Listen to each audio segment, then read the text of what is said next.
all year, and today you got a chance to really carry the load and you did very well. It feels great. When I got the chance to execute, I executed. I learned a lot from the guys, and that's why I was prepared. Obviously, you played, spurts throughout the season, but when you come into the game starts and it's your first career start and you're able to break off a couple big runs early, just how much does that help build your confidence? The confidence was always there. I got a great team around me. They uphold me a lot. So once I just got a chance, I took it. Go ahead, Brian. Yeah, when did you find out that you would be out there to start the game, and what was your thought process when you did find that out? I found it out like a couple days before the game. I was prepared. I stayed prepared because, like I said, I had great teammates that uphold me to a high standard. So I'll always be ready for big moments. Sure. Girard, Coach Griswold told us about how during practice sometimes you do 3 or 4 reps with the scout team, then go with the main guys and go back and forth. Just can you talk about just your dedication, just how you're able to balance your preparation when you have so many different roles that you have to handle going into a week? I just do whatever to make my team better. Wherever they need me, I'm gonna play it just to make us better, just so we can execute. Go back to Adam. Girard, Mark Fletcher tweeted like cheering you on during the game. Obviously, you can't play, but how much have the other guys in the room kind of been supporting you just since you got here, helping teach you and kind of cheer you on? It's a brotherhood. We're just a big family, the whole team. There's no selfishness in the room. It's all love. Is that what you expected, like before you got here? Or do you think it would be a little more cutthroat even? Nah, that's what I expected. I talked to the guys before I arrived here and there, while I was in high school. So I kind of knew what was expected. Awesome. Thanks, Girard. Thank you. Thank you.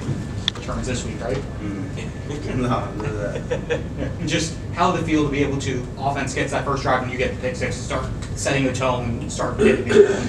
Yeah, we talk about playing complementary football all the time. So, for me to be able to bust a play like that and get the offense rolling, however they work out for them, it just feels good to make a play and be a good use of the team. Go ahead, Tim.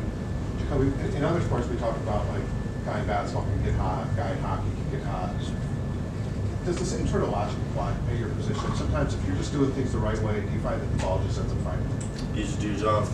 Coach Harris talks about that all the time. Just be in the place that you're supposed to be in, and the football guys will take care of the rest. And you took care of me in that. Jordan. Yeah, you guys been without OJ Frederick the last couple of weeks. You're out without Keontae Scott, it looks like, for a while. Just how would you assess just how the DBs have stepped up with losing a couple pretty big guys in your room?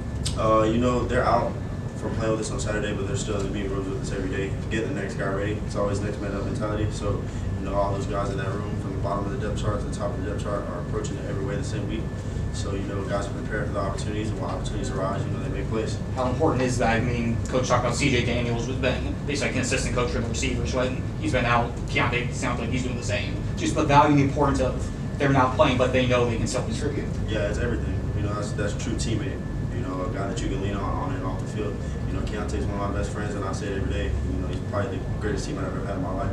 He takes care of all those young guys. Bryce happened to step in at nickel this week, and Keontae made sure that he knew every call, helped him with everything. He was the most juice on the sideline on every play, so he's a great guy. It's important. Do 2 more. First, just have you ever had 2 interceptions in a quarter before? No. No. How'd that go? It felt pretty good. Just right play, right call, pressure by the D-line, allowed him to throw something that he probably shouldn't have thrown, and it just fell in my hands. And then second, just in general, you guys really held NC State in check. Obviously, they didn't score until the last 2 minutes of the game.